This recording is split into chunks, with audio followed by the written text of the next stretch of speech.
যারা পীর হবে তারা লাইনে একটা, আর যারা দাদালি করবো তারা লাইনে একটা। দাদালি যারা করে আর টাকা পয়সা দণ্ডত্ব মালের লোভী পীর। আদে না এই মালের লোভী পীর যারা, তারা কাল হাসর দিন এই পীরগুলি হবে শিয়াল, শিষ্য হবে কুকুর। আল্লাহ পাক বলবে, এই তোমরা যা পূজা করছিলা তার পিছনে যাও। তখন কুকুর হইয়া শিয়ালকে দৌড়াই লিয়া হ্যাঁ জাহান্নামের দরজাত মালিক ফিরিস্তায় সিংহাসনে বসা আছে, এই দরজাটা দিয়া গিয়া ঢুকবো।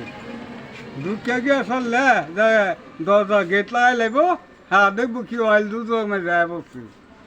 আর যারা সঠিক পীর নবীজির 41টা আকিদা যার মধ্যে আছে সে হইল সঠিক পীর।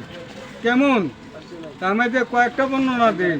তার মধ্যে লোভ, হিংসা, কিনা, রাগ, রঙ্গ, হ্যাঁ গিলা গিবদ এগুলি থাকতে পারবো না।